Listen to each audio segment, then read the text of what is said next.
Hello students, कुमारी study circle में आप सबका स्वागत है। सीजीपीएससी प्री 2022 को देखते हुए मॉडल टेस्ट पेपर 11 यहाँ पर लेकर आया हूँ मैं। इससे पहले 10 वीडियो और 2 एक्स्ट्रा वीडियो मैं अपलोड कर चुका हूँ। देखना चाहते हो तो मेरे प्ले लिस्ट में जाइए, सीजीपीएससी प्री वाला, उसमें देख सकते हैं। इसके अलावा डिस्क्रिप्शन बॉक्स में लिंक देता हूँ जिसको दबाकर आप देख सकते हैं। इसके अलावा वीडियो के लास्ट में भी लिंक देता हूँ जिसको आप दबाकर देख सकते हैं। तो चलिए देर न करते हुए एक एक क्वेश्चन को हम लोग सॉल्व करते हैं। और ये जो मेरा क्वेश्चन छत्तीसगढ़ के ब्रिटिश शासन पर आधारित होगा। जितने इंपॉर्टेंट क्वेश्चंस मेरे को लगता था उतने क्वेश्चंस को मैं यहाँ पर देने की कोशिश की है।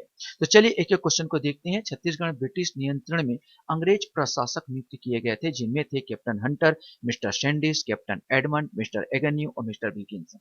इनका छत्तीसगढ़ में आने का सही क्रम आपको बताना है।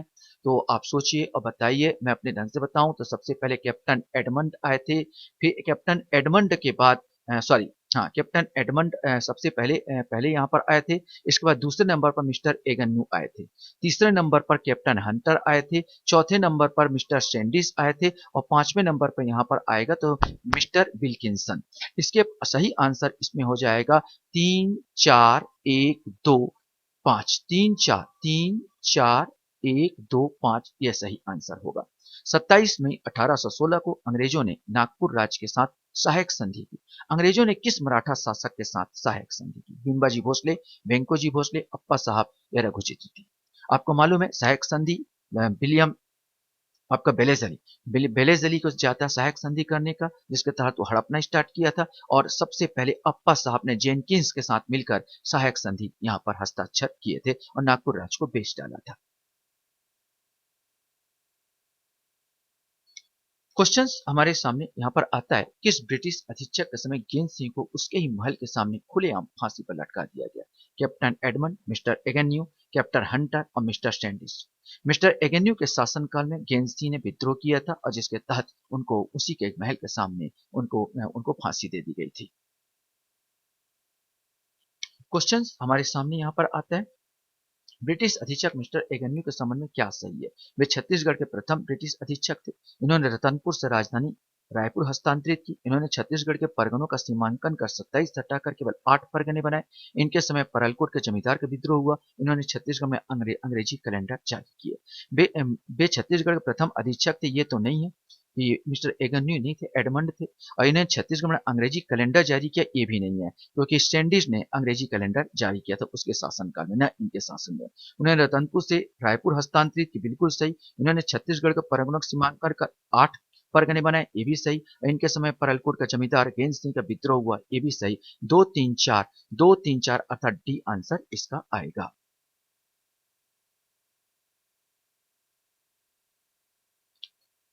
क्वेश्चंस हमारे सामने यहाँ पर आता है, ब्रिटिश अधिकारी चार्ल्स सी इलियट के संबंध में क्या सही है? इन्हें छत्तीसगढ़ का प्रथम डिप्टी कमिश्नर बनाया गया।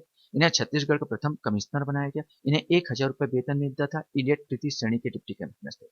इन्हें छत्तीसगढ़ का प्रथम डिप्टी कमिश्नर बनाया गया, बिल्कुल ठीक है। जब डिप्टी कमिश्नर बनाया गया तो कमिश्नर तो हो ही नहीं सकता, तो ये दो गलत हो जाएगा। इन्हें 1000 रुपये वेतन मिलता था, ये भी सही है। और इलियट तृतीय श्रेणी के डिप्टी कमिश्नर बनाए, ये भी सही है। उस समय जो तृतीय श्रेणी के डिप्टी कमिश्नर को 1000 मिलता था, द्वितीय श्रेणी के डिप्टी कमिश्नर को 1200 और प्रथम श्रेणी के डिप्टी कमिश्नर को 1700 रुपये वेतन दिए जाते थे। चूंकि 1000 रुपये इलियट को मिलते थे, इसलिए ये बनाए गए तृतीय श्रेणी के डिप्टी कमिश्नर। मतलब यहाँ पर आंसर 1 3 4 अर्थात सी आएगा। छत्तीसगढ़ के प्रथम जिलेदार किसे बनाया गया था? अमृत राव, गोविंद राव, गोपाल राव या कृष्णा राव। जब यहाँ पर आएगा, सबसे पहले अगर बोला जाए तो जिलेदार की जो बनाया गया था वो कृष्णा राव, याद रखेंगे, कृष्णा राव को जिलेदार, पहला जिलेदार बनाया गया। उसी प्रकार आपसे क्वेश्चन पूछा जाता, जब पहला पूछा दिया कि पहला जिलेदार कौन कौन बना, तो अंतिम जिलेदार भी क्वेश्चन पूछा जा सकता है। या छत्तीसगढ़ का अंतिम जिलेदार कौन था? तो गोपाल राव, दुर्गा प्रसाद, इंटुक राव या सखाराम बापू। सही आंसर इसका ए आएगा, गोपाल राव को अंतिम जिलेदार बनाया गया था। गोपाल राव के बाद सत्ता हस्तांतरण हुआ और सत्ता उनको सौंप देना पड़ा था अंग्रेजों को। छत्तीसगढ़ी अंग्रेजी साम्राज्य के विलय के पश्चात ब्रिटिश सरकार द्वारा छत्तीसगढ़ में निम्नलिखित सुधार किए गए। दीवानी एवं फौजदारी न्यायालय की व्यवस्था, प्रत्येक जिले में जिला पुलिस अधीक्षक की नियुक्ति, रायपुर में केंद्रीय जेल का निर्माण और रायपुर के डाकघर में पोस्ट मास्टर की पद स्थापना। सही उत्तर आपको बताना है, सही उत्तर आपको चुनना है। ये सब आपका सही है। उन्होंने दीवानी एवं फौजदारी न्यायालय व्यवस्था की, प्रत्येक जिले में जिला पुलिस अधीक्षक नियुक्ति की, रायपुर में केंद्रीय जेल का निर्माण और रायपुर में डाकघर पोस्ट मास्टर पदस्थापना। मतलब आंसर डी आपका आएगा।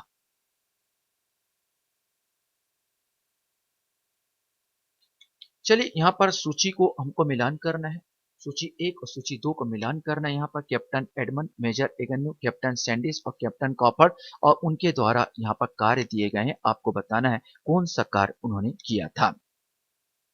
तो कैप्टन एडमंड की बात किया जाए तो इनके समय बहुत छोटा सा कार्यकाल था। डोंगरगढ़ के जमींदार का विद्रोह हुआ था। मिस्टर एगन्यू नो डाउट अभी बताया गया, रायपुर में राजधानी को हस्तांतरित की थी। कैप्टन सैंडिस की बात किया जाए तो बस्तर और करोन में राज्यों में समझौता हुआ था।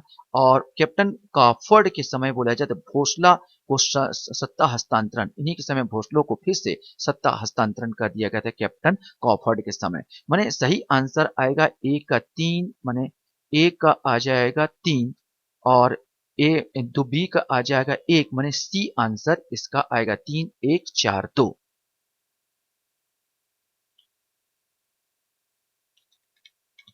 क्वेश्चन हमारे सामने यहाँ पर आता है 1861 के पश्चात छत्तीसगढ़ में ब्रिटिश प्रशासनिक व्यवस्था के संबंध में निम्नलिखित में से कौन सा कथन सत्य है। सिंचाई के व्यापक प्रबंध किए गए, जेल प्रशासन में आवश्यक सुधार किए गए, नई पुलिस व्यवस्था का सूत्रपात किया गया, न्याय व्यवस्था में व्यापक सुधार किए गए, भू राजस्व के लिए मालगुजारी बंदोबस्त लागू किया गया। सिंचाई का व्यवस्था नहीं किया गया था, बाकी सब यहाँ पर अंग्रेजी राज में किए गए थे। इस हिसाब से इसका उत्तर 2 3 4 5 अर्थात बी आंसर सही आना चाहिए।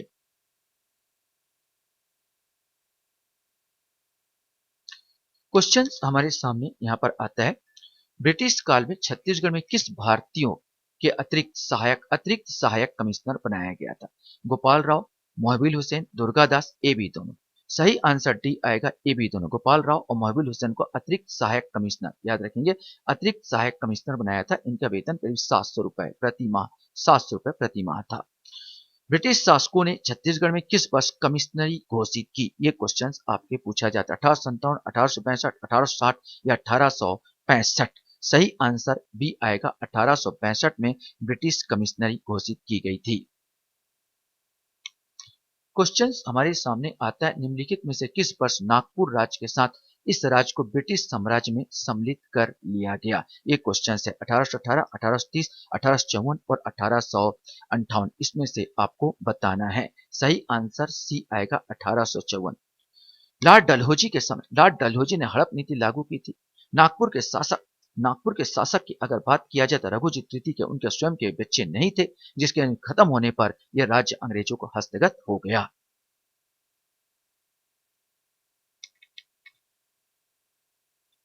निम्नलिखित में से क्या सही नहीं है। मार्च 1854 को हड़प नीति के तहत नागपुर का राज्य ब्रिटिश साम्राज्य में सम्मिलित कर लिया गया। मिस्टर मेंसल को कमिश्नर नियुक्त किया गया। चार्ल्स इलेट छत्तीसगढ़ का पहला डिप्टी कमिश्नर नियुक्त किया गया। नागपुर राज्य का अंतिम शासक रघुजी द्वितीय था। अब यहाँ पर आपको वो करना है, ये पहले ही बताया जा चुका है तो ये तो सही होगा। मिस्टर मेंसल कमिश्नर नियुक्त किया गया था, ये भी सही है।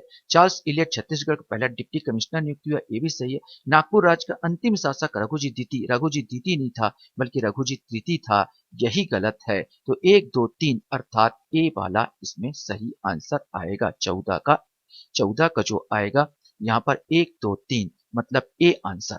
नागपुर राज्य का अंतिम शाखा रघुजी द्वितीय ना होकर मैंने कहा था, अच्छा सॉरी, इसमें क्वेश्चन पूछा गया था निम्न में से क्या सही नहीं है।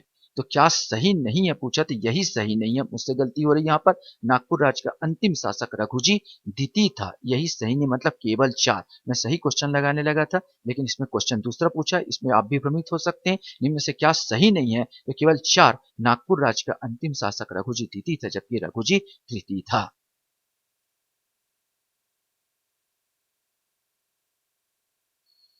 क्वेश्चंस यहाँ पर आपके सामने आता है कि प्रशासनिक कर्मचारी और उनके कार्यों को सम्मिलित कीजिए। अधिकारी और कार्य यहाँ पर बढ़कर अमीन बरार पांडे पटेल, बढ़कर अमीन बरार पांडे पटेल और इनका कार्य को यहाँ पर बताना है। तो बताया था बढ़कर का जो कार्य होता था, चौथा परगना की सामान्य स्थिति, फसल की दशा, अन्य मामलों की जानकारी, कमा विस्तार को देता था। जहां तक अमीन की कार्य किया जाए तो अमीन का होता था राजस्व संबंधी हिसाब किताब करना, ये अमीन का कार्य हुआ करता था। बरार पांडे की बात किया जाए तो ये अधीक्षक के खजाने में जमा की जाने वाली रकम का हिसाब रखना इसका काम होता था। और पटेल आया तो भूमि कर के निर्धारण वसूली में सरकार की सहायता करना। इस प्रकार इसका आंसर 4, 1, 2, 3, पहले का 4, दूसरे का 2, दूसरे का 1, तीसरे का 2 और चौथे का 3, ये आंसर आ जाएगा।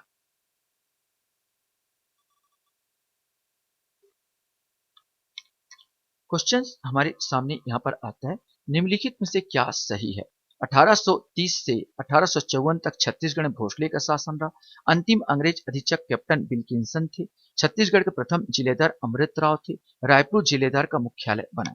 तो 1830 से 1854 तक छत्तीसगढ़ भोसला शासन था, बिल्कुल सही था। अंतिम अंग्रेज अधीक्षक कैप्टन विल्किंसन नहीं थे बल्कि काफड़ थे, तो ये वाला गलत हो जाएगा। छत्तीसगढ़ के प्रथम जिलेदार अमृतराव नहीं थे, उनमें कृष्णा कृष्णा राव थे, ये भी गलत है। रायपुर जिलेदार का मुख्यालय बना, ये सही है। क्वेश्चन पूछा क्या सही है, तो 1 और 4 अर्थात सी 16 का आंसर आपका क्या आएगा? सी आंसर आएगा। छत्तीसगढ़ के लाखा बाटा प्रथा पाई जाती थी। यह लाखा बाटा क्या है? लाखों रुपए का दान करना, लाख के पेड़ का वितरण करना, जमीन का अदला बदली, रास्ते के अगल बगल पेड़ लगाना। सही आंसर है जमीन का अदला बदली। ये प्रथा पाई जाती थी जिसको लाखा बाटा के नाम से जाना जाता था।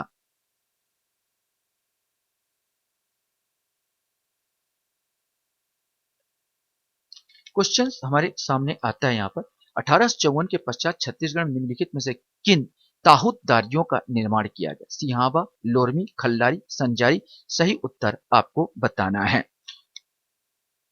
सिहावा बनाया गया था, खल्लारी बनाया गया था, संजारी बनाया गया था 1854 में इलियट के समय, लेकिन लोरमी यहां पर नहीं बनाया गया था। तो 1, 3, 4 अर्थात डी आंसर आएगा। छत्तीसगढ़ राज्य में ईस्ट इंडिया कंपनी के सिक्के कब प्रारंभ हुए? 1854, 55, 1818, 1862। जानकारी दे दूं, 1855 में नागपुरी सिक्के बंद कर दिए गए थे, और नागपुरी सिक्के जब बंद कर दिए थे, नो डाउट यहाँ पर 1855 ही आएगा। तो 1855 में क्या कौन सा चला होगा? ब्रिटिश सिक्के की स्थापना हुई होगी।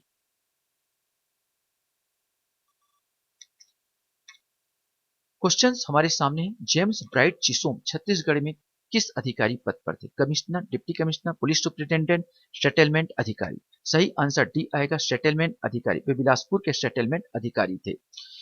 छत्तीसगढ़ में नर बलि प्रथा कहाँ प्रचलित थी? बस्तर, बरगद, करोंद, तारापुर। सही उत्तर आपको चुनना है। तो बस्तर में तो थी ही, सब डाउट। अब इनमें आपको डाउट होगा तो दूसरा आपका करोंद आएगा। माने बस्तर और करोंद यहीं पर नर बलि प्रथा पाई जा रही थी। माने 1 और 3 आंसर डी आ जाएगा, 1 और 3।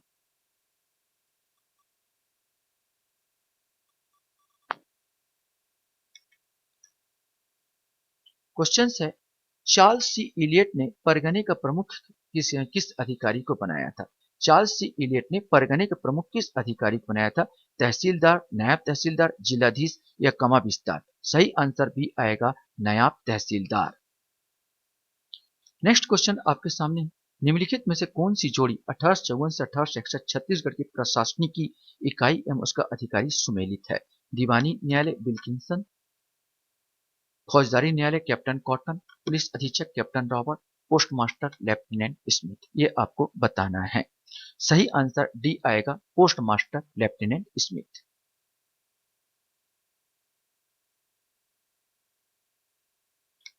क्वेश्चन हमारे सामने आता है, इस क्षेत्र को कब जिल्हा कहा जाता था और प्रशासक को जिल्हेदार कहा जाता था? 1830 से 1854, 1828 से 1830, 1882 से 1906, 1857 से 1787। सही आंसर ए आएगा, 1830 से 1854। जब इसको जिलेदार, इसके प्रशासक को जिलेदार कहा जाता था, जब पुनः भोसला शासन यहाँ पर आया था। ब्रिटिश सरकार द्वारा किस वर्ष आपराधिक जनजाति अधिनियम पारित किया गया? 1858, 1884, 1871 या 1853 में? सही आंसर बी आएगा, 1884 में।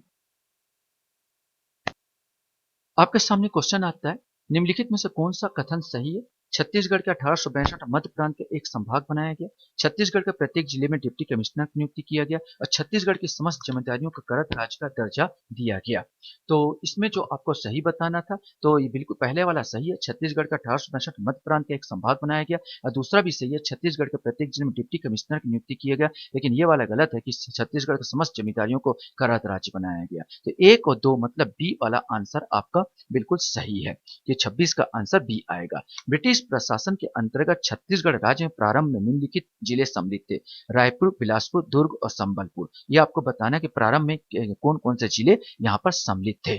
तो ये आपको बताना है। 27 का आंसर आपका सी आएगा, माने रायपुर जिला सम्मिलित था, बिलासपुर जिला सम्मिलित था और संबलपुर, दुर्ग तो बाद में बना, माने रायपुर, बिलासपुर और संबलपुर ये जिले अस्तित्व में थे।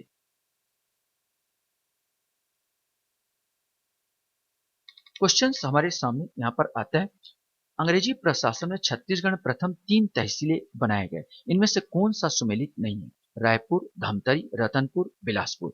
तो तहसील की बात किया तो रायपुर को बनाया गया था, धमतरी को बनाया गया था, रतनपुर को बनाया गया था, लेकिन बिलासपुर को नहीं बनाया था। तो इसमें डी ही आंसर आएगा 28 का, ये सुमेलित नहीं है। याद रखेंगे 28 का जो आंसर जो होगा यहाँ पर डी आएगा।